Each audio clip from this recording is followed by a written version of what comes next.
We'll look at what happened in Alabama as a Senate seat slips away from Republicans. This is Special Report.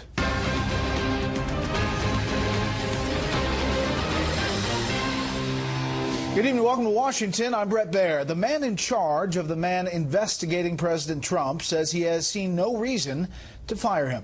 Deputy Attorney General Rod Rosenstein is defending Special Counsel Robert Mueller as shockwaves reverberate through Washington over a series of text messages that seem to reinforce the idea that Mueller's team has been compromised by bias and hatred for the president. Chief Intelligence Correspondent Catherine Herridge takes a look from Capitol Hill. Good evening, Catherine. Thank you, Brett. With more than 10,000 messages, a single text that dominated today's hearing has the attention of congressional investigators. I think the public trust in this whole thing is gone. Republicans say the anti-Trump texts undermine confidence in the special counsel Russia investigation, pointing to this August 2016 text from FBI agent Peter Strzok to FBI lawyer Lisa Page, with whom he was romantically involved. The message is under scrutiny because they say, along with other government officials, it speaks to a possible conspiracy. Strzok writes, "The path you threw out for consideration in Andy's office, that there's no way he gets elected." Andy is believed to be Deputy FBI Director Andrew McCabe, whose wife took more than $700,000 from Democrats for a 2015 state Senate race. Strzok continues, "I'm afraid we can't take that risk." This guy thought he was Super Agent James Bond at the FBI. Deputy Attorney General Rod Rosenstein deflected questions, pointing to an ongoing government watchdog review. Our Inspector General is doing a thorough review. That's how we found those text messages as part of that review. Are you concerned that the Comey FBI and the Obama Justice Department worked with one campaign to go after the other campaign? That's what everything points to. Another Republican pressed Rosenstein on this text. If you have those Walmart shopping Trump voters that Peter Strzok so derided in his text messages, how do they react to that? Do they have confidence in their FBI and their Department of Justice? We have appropriate internal affairs officers who will get to the bottom of that. Rosenstein emphasized Special Counsel Robert Mueller fired Strzok last summer as soon as he learned about the anti-Trump texts that included calling candidate Trump an idiot and dropping the F-bomb. On the Special Counsel team and their political donations. How, with a straight face, can you say that this group of Democrat partisans are unbiased and will give President Trump a fair shake? We recognize we have employees with political opinions, and it's our responsibility to make sure those opinions do not influence their actions. A senior Democrat defended the FBI agent. Peter Strzok did not say anything about Donald Trump that the majority of Americans weren't also thinking at the same time. Other Democrats warned Republicans that alleged political bias can go both ways. I want to remind my colleagues that people are allowed to have their personal opinions and their political affiliations. For instance, Special Counsel Mueller and former FBI Director James Comey and you are lifelong Republicans. And they asked Rosenstein to keep an open mind about allegations against the president. Would it be appropriate for you to investigate these and other allegations of assault and unwanted sexual advances by the President of the United States? Any other allegation that you think warrants investigation, I would invite you to submit the evidence, and the department will review it. Also on Capitol Hill today, the president's son testified behind closed doors before the Senate Intelligence Committee. We don't know the subjects yet, but we understand it has lasted several hours, Brett. Captain, thank you. More on this with the panel. Deep red Alabama will send a blue Democrat to the U.S. Senate for the first time in 25 years. At least that's what the leaders of both parties are saying. The results show Democrat Doug Jones completing a come-from-behind win yesterday over Republican Roy Moore, whose lead evaporated amid allegations of sexual misconduct. But correspondent Peter Ducey tells us tonight from Montgomery, Alabama, Moore may not be done yet. The judge says the jury is still out. That it's not over. Republican Roy Moore is refusing to accept a loss in his campaign to keep Alabama's Senate seat in Republican hands. And that's what we've got to do, is wait on God and let this process play out. The campaign is clinging to hope that when military ballots are counted next Tuesday, the 1.5-point hole they're in shrinks to just half a point, because that would trigger a taxpayer-funded recount. If the gap doesn't narrow, Moore's team can still ask for a recount, but they'd have to pay for it. The winner, Democrat Doug Jones, is looking ahead towards a transition and taking up President Trump on an invitation to the White House. So he's done with the race, but he's not calling on Moore to quit. I'm going to leave that to him. I think that as most people, including the president, believe that the people of Alabama spoke. And after elections, it's a time for healing. It's a time for reaching out. Jones won the state's African-American vote by a massive 87-point margin. Voters under 45 by 26, and women by 12. 7 out of every 10 Jones backers said the accusations of sexual misconduct against Moore were important to their vote. There were also more than 22,700 write-ins, greater than the 20,700 plus by which Moore trails. I thought a lot of people might possibly go down an alternative road, that is, vote for a write-in or choose a write-in, and a lot of them did. The president, who eventually endorsed Moore, says he predicted this would happen, tweeting today, quote, "The reason I originally endorsed Luther Strange and his numbers went up mightily is that I said Roy Moore will not be able to win the general election. I was right. Roy worked hard, but the deck was stacked against him. The deck was misplayed, the way some Republicans see it, by Moore backer Steve Bannon." This guy does not belong on the national stage. He looks like some disheveled drunk that wandered onto the political stage.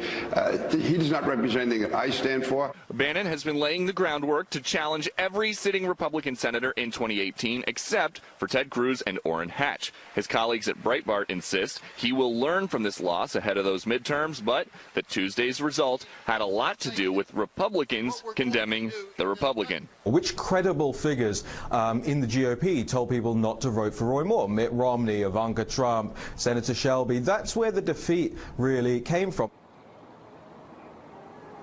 We've learned the highest profile politician to get involved in this contest, President Trump, has been working the phones today, reaching out to allies, asking them if there's anything he could have done differently. The president wants to make sure that next time he doesn't lose another seat. Brett? Peter Ducey in Montgomery. Peter, thank you. President Trump says the Jones win shows the need for Republicans to nominate great candidates. The coming loss of a Senate seat made the president's so-called closing argument.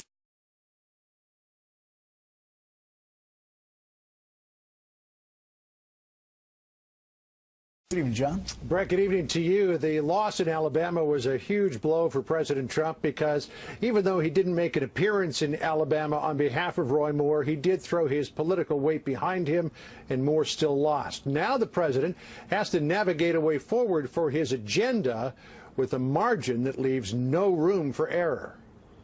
We're very, very close. We'll get it done. Meeting with the House and Senate tax conferees today, President Trump said politically the Roy Moore loss in Alabama stings. Wish we would have gotten the seat. A lot of Republicans feel differently. They're very happy with the way it turned out. But I would have, as the leader of the party, I would have liked to have had the seat. I want to endorse the people that are running. But I will tell you that to me, it's very, very important to get this vote. The loss of the Republican seat puts more pressure on Republicans to pass tax reform next week, particularly with the Senate Minority Leader Chuck Schumer badgering Mitch McConnell to delay the vote until Doug Jones is seated. It would be wrong for Senate Republicans to jam through this tax bill without giving the newly elected senator from Alabama the opportunity to cast his vote.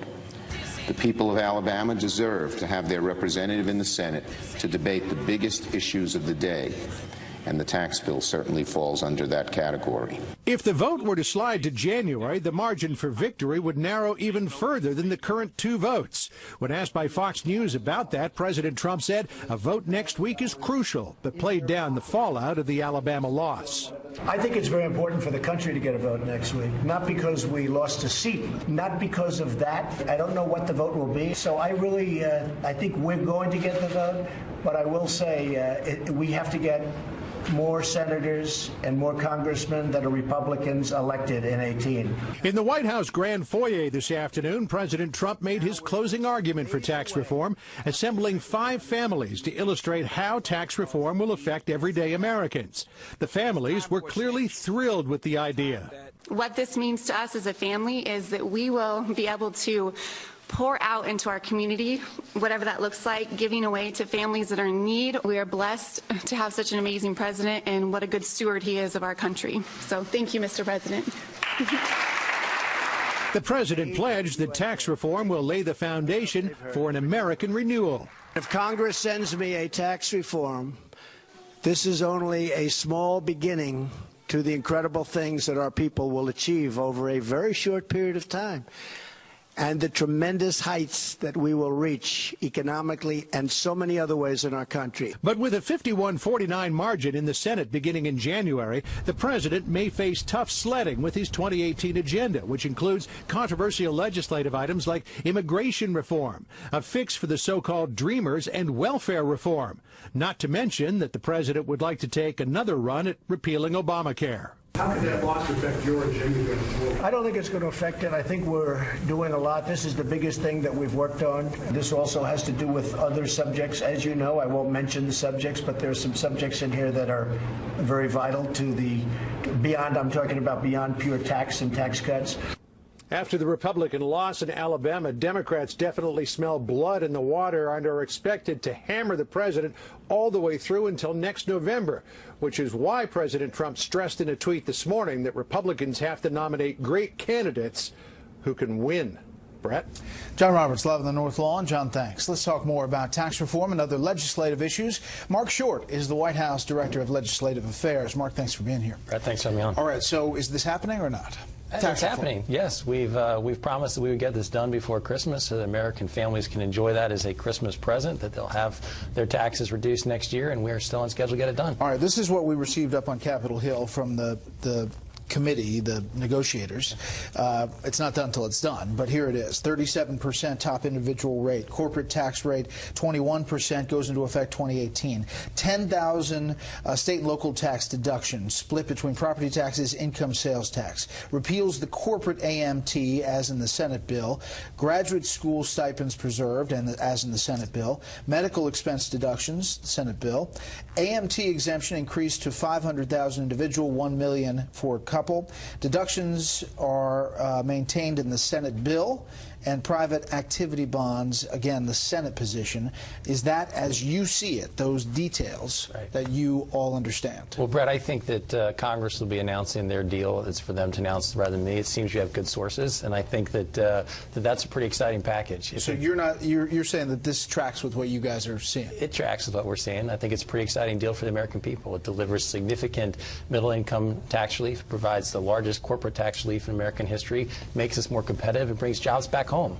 Where are the concerns? Are there still any concerns up there? The Susan Collins, the Rand Pauls, are there any? We feel like we're in very good shape with each of those members. We feel like we're in good shape with the Senate body. As you know, what we really did with both the House and the Senate bills that already passed is they took care of our priorities of simplifying the tax code, targeting middle-income families, and providing corporate tax relief to bring jobs home. Each bill did that. So the reconciliation process was really one to go through some more of the details, Brett. We think it ends up being a win-win. So when you hear Chuck Schumer saying you should wait until Doug Jones is seated, Alabama just had this special election, what do you say? Well, I think that the reality is American people need this tax relief now, so there's no need for us to wait. But, you know, we hope that when Doug Jones arrives here in Washington, D.C., he'll actually be partnering with us. If he's representing the people of Alabama, then he'll want to make sure they get this middle-income tax relief, too, as opposed to partnering with Chuck Schumer and Elizabeth Warren. Democrats point back to Harry Reid in the wake of Scott Brown's 2010 election in Massachusetts. The election there dealt with Obamacare. Reid said at the time, we're going to wait until the new senator arrives until we do anything more on health care, as an example. I'm not sure that Democrats should be holding up the example of Obamacare as one that they really cherish of a process. I think they jam that through on a purely partisan basis, so I'm not so sure that that's the model to hold up. We think in this case we've gone through hearings. There have been over 100 hearings the last couple of years on tax reform. We've had a deliberative process. The American people are ready for tax reform. American businesses are ready for tax reform. This president has helped to turn this economy around. We've had 2 quarters of over 3% GDP, lowest unemployment rate in 17 years, something's missed, lowest unemployment among Hispanics in history since they started keeping that data. This tax reform will help keep that boom going. All right, so Democrats, Joe Manchin was on Neil Cavuto's show, say you could have done it. You could have reached out to them and made it permanent on the individual side. Take a listen to what he said. I guess the establishment says this is what we've got to do and how we've got to do it. They're determined not to have one Democrat. I'm an easy pickup. Just give me a little bit. I said, do you have to drop all the way down to 20%? We said go to 25. Go to 25 and stay there 3 or 5 years. See if the GDP takes off the way we all want it to. See if the debt starts going downward. And then if we see a good trend, then go to 20 or 21. Why give away the other $400, $500 billion? He says you could have got him. You buy that? We had meetings at the White House with Senate Democrats and House Democrats, with members of Democrats in the Problem Solvers Caucus, as well as other moderate Blue Dog Democrats in the House. We talked to Senator Manchin. In fact, when the president called into a meeting Senator Manchin organized with Senate Democrats, it got a lot of press coverage. We reached out. We tried to win their support. The reality is that they did not want to work on a bipartisan deal. I wish we could have earned Joe Manchin's support. I'm a fan of his.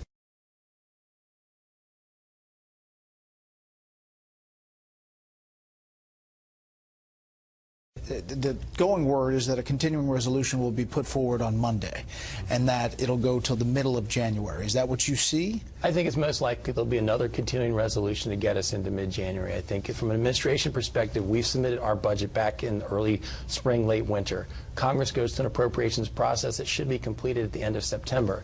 That's the way it's supposed to work. The reason we continue to have these continuing resolutions is because Congress doesn't get their job done. The president is anxious to get a spending bill so we can fund our military obligations, Brett. We have significant national security threats, and we need to make sure that our troops are getting the resources they need. So we're anxious to get a full spending bill. Are we here on Christmas Eve? I'm certainly hopeful we're not here. I do think we'll probably have another short-term punt, as you suggest, with a CR that gets us into January. And hopefully at that point we have a full spending bill that gets us through all of 2018, as well as a budget cap deal that provides the funding for 2019. Mark, we appreciate the time. Always welcome. Brett, thanks for having me. When we come back, New York Democrat Senator Kirsten Gillibrand with a feud with the president. Well, it may put her own presidential aspirations front and center. Take a look.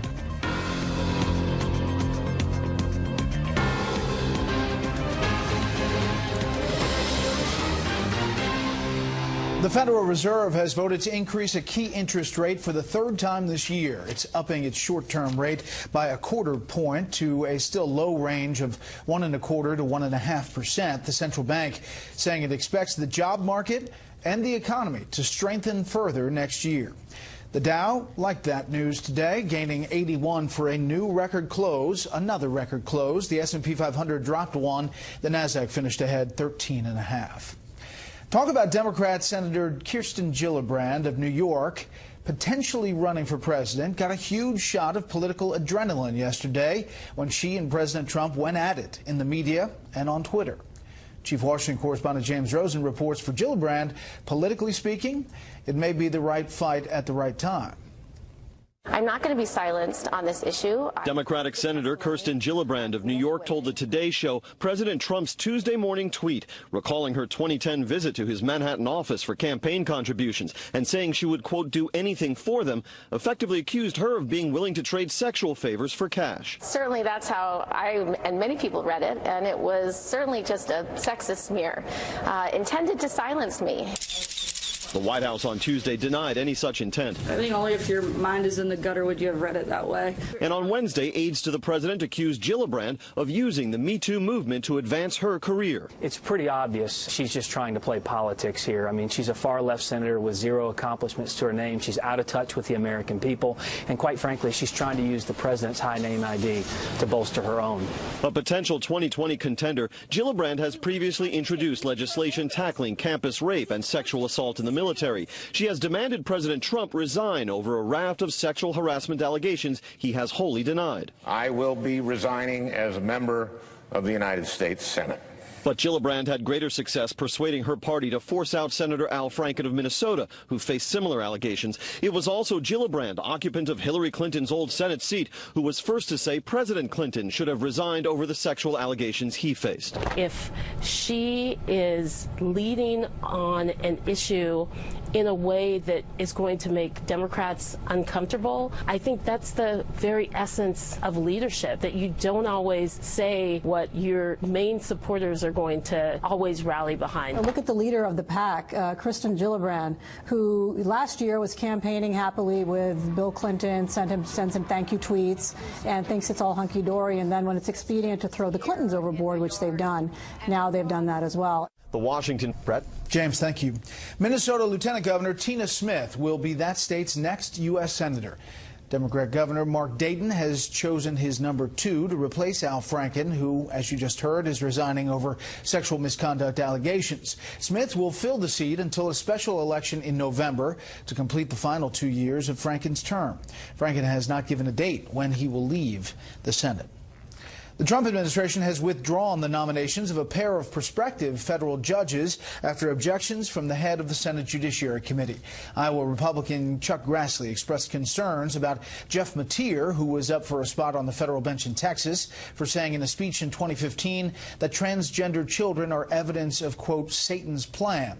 Also gone, Brett Talley, who was nominated for a federal judge position in Alabama. He defended the early Ku Klux Klan in an online message board. The Secret Service says it was not involved in the termination process of one of President Trump's advisors, and a former contestant on his TV show. News reports had said Omarosa Manigault was physically removed from the White House property last night.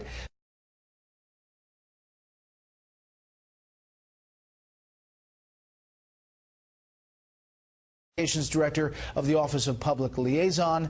Media reports said Manigault demanded to see the president and tried to get access to the White House residence before being escorted out. Up next, serious trouble for an American held captive in Venezuela. First, here's what some of our Fox affiliates around the country are covering tonight. Fox 23 in Portland, Maine, as the state resorts to hiring private contractors for snow removal. Portland newspaper reports the state has struck a deal with an Ohio-based company. The Maine Transportation Department currently has 50 open positions. The state official blames the higher wages at private companies. Fox 11 in Los Angeles says officials blame a week-old fire near the world-famous Getty Museum on illegal cooking at a homeless encampment there. The so-called Skirball fire has consumed 422 acres and forced the evacuation of about 700 homes. Meanwhile, firefighters continue to battle a larger blaze that is now the 5th biggest in state history. And this is a live look at Dallas from Fox 4. Big story there tonight. The Fort Worth City Council approves an expanded smoking ban for bars and bingo halls. It also limits smoking on patios and where smoke shops can set up their businesses. The expanded ban takes effect in 90 days. That's tonight's live look outside the Beltway from Special Report. We'll be right back.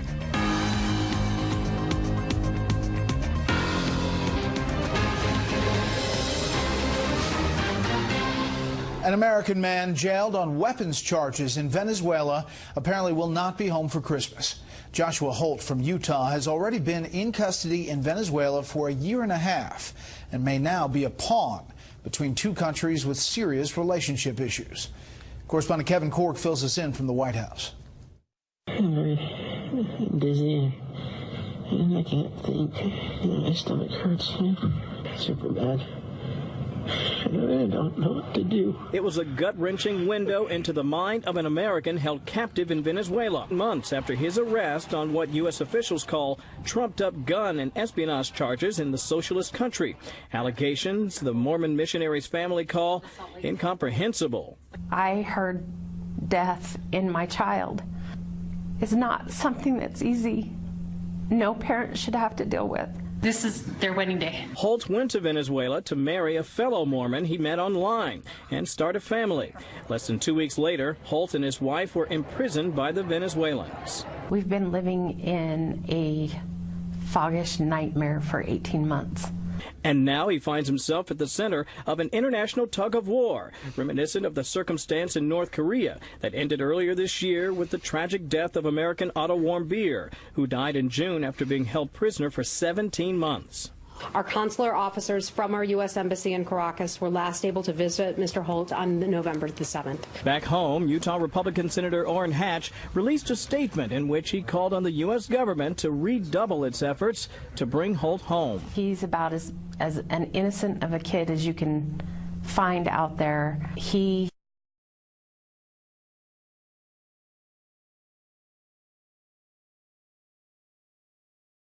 The Holt case remains a high priority, though they do acknowledge the fight to secure his release is a race against the clock.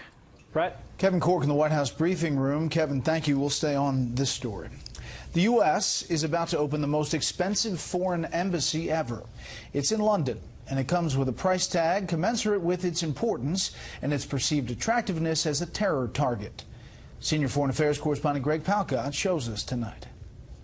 It is a high-tech, high-security fortress in London. At $1 billion, the new U.S. Embassy in the UK is the most expensive ever. The walls are blast-resistant. The glass is shatterproof. Diplomacy in the age of terror.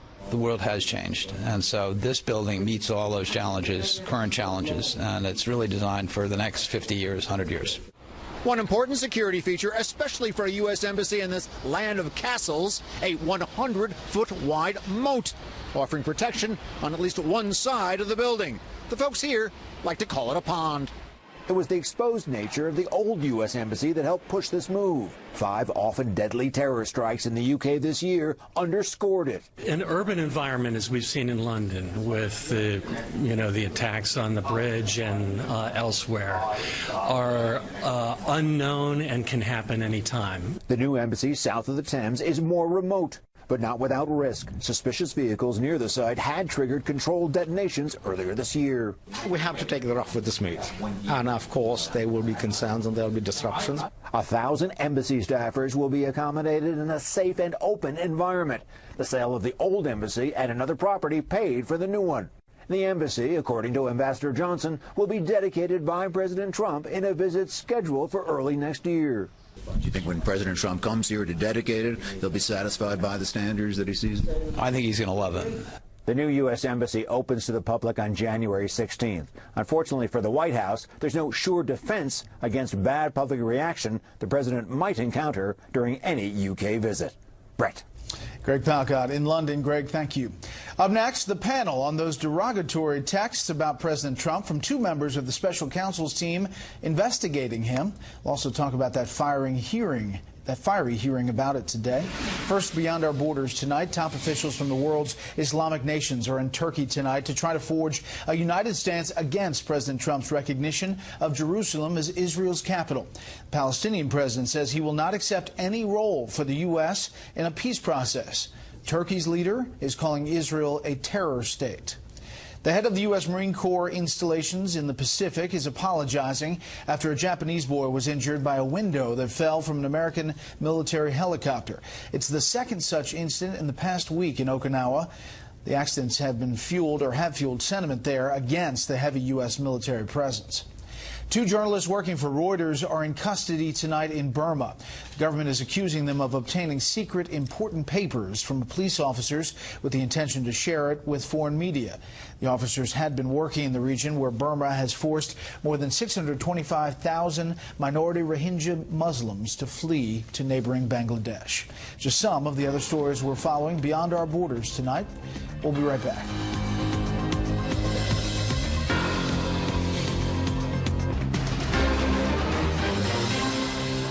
These text messages prove what we all suspected. High-ranking FBI officials involved in the Clinton investigation were personally invested in the outcome of the election and clearly let their strong political opinions cloud their professional judgment. Peter Strzok did not say anything about Donald Trump that the majority of Americans weren't also thinking at the same time. The decision to remove Mr. Strzok off that case was made by Director Mueller based upon the circumstances known to him. It's important to understand, though, that those text messages were uncovered in the course of an Inspector General investigation that is not complete. But it is being completed soon. As you see the Deputy Attorney General up there on the Hill, a fiery hearing today. Those text messages in question deal with FBI agent Peter Strzok, and he was sending these texts to FBI lawyer Lisa Page, with whom he was romantically involved. Here's one of them from March. Lisa Page, God, Trump is a loathsome human. Strzok says yes. Yet he may win. Good for Hillary. It is. Would be worse president than Cruz. Trump? Yes, I think so. I'm not sure. OMG, he's an idiot. He's awful. America will get what the voting public deserves. That's what I'm afraid of. God, Hillary should win 100 million to 0. I know. Then in August, and this one really took up a lot of time in the hearing, I want to believe the path you threw out for consideration in Andy's office, that there's no way he gets elected. But I'm afraid we can't take that risk. It's like an insurance policy in the unlikely event you die before you're 40. What is the policy, and what are they talking about? Let's bring in our panel. Jonah Goldberg, senior editor at National Review. A.B. Stoddard, associate editor at Real Clear Politics and host of No Labels Radio on Sirius XM. And Matt Schlapp, contributor with The Hill. We just received this letter where they detail how all of this came out, and it is in regards to an Inspector General's investigation that's ongoing, Jonah. But that second text really got a lot of attention. Yeah, the second text, the optics on all the text is bad. The second text is the one that actually could point to actual behavior, right, to actually taking action. There's no crime for FBI agents or Department of Justice agents to have political opinions. I know some who have very strong political opinions on the other side of the partisan aisle. What matters is whether or not you put your biases or your opinions into action. And the optics on that look bad, and I think it is this is sort of a hot mess. It's not helped by the fact that there are a lot of people who want to connect dots that cannot be connected yet, that there is no evidence of wrongdoing yet, and that there are actually two tracks that people want to muddy into one. One is how the Department of Justice and the FBI dealt with the Hillary Clinton investigation, and I do think that needs to be probed somehow, maybe not with a special counsel, but with an outside prosecutor. And then also how they dealt with Donald Trump. And right now we just don't have enough facts, but a lot of this I actually have to think is worrisome, and I've been a pretty big defender of Mueller so far. All right, here is Trey Gowdy on these conflicts.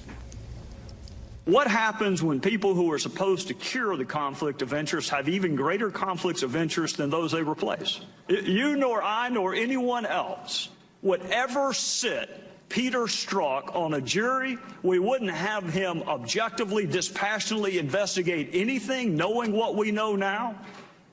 Why didn't we know it ahead of time? And another questioning, Rosenstein answers. Take a listen. How, with a straight face, can you say that this group of Democrat partisans are unbiased and will give President Trump a fair shake?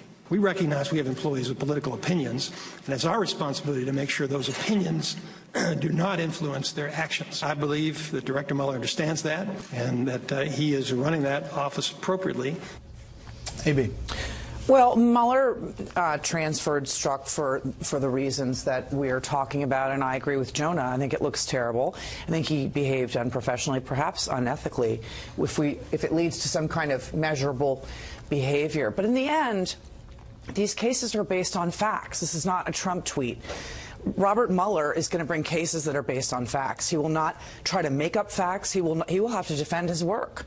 So the idea of trying to sort of go after Mueller and take him down still seems, I'm with Judge Napolitano on this, a bit overblown.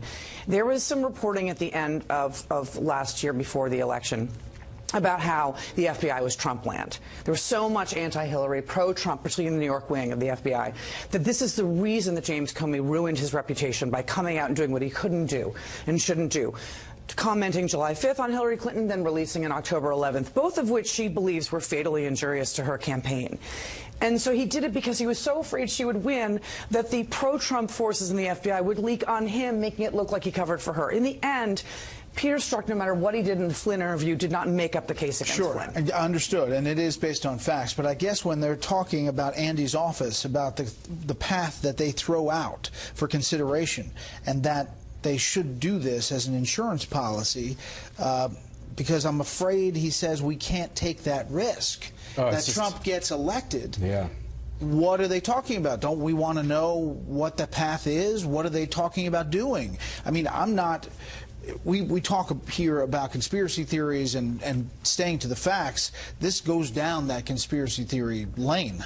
Look, what we're seeing is that prosecutors have wide discretion. I'm going to disagree with AB just a little bit, where they can destroy people's lives, not even on a conviction, but on charges. And in Washington, D.C., it's very easy to get an indictment against a Republican, really easy. And what you see here is people who have a lot of power, FBI agents who have a lot of power, and it goes to this question of, I disagree with AB just a little bit, where they can destroy people's lives, not even on a conviction, but on charges. And in Washington, D.C., it's very easy to get an indictment against a Republican, really easy. And what you see here is people who have a lot of power, FBI agents who have a lot of power, and it goes to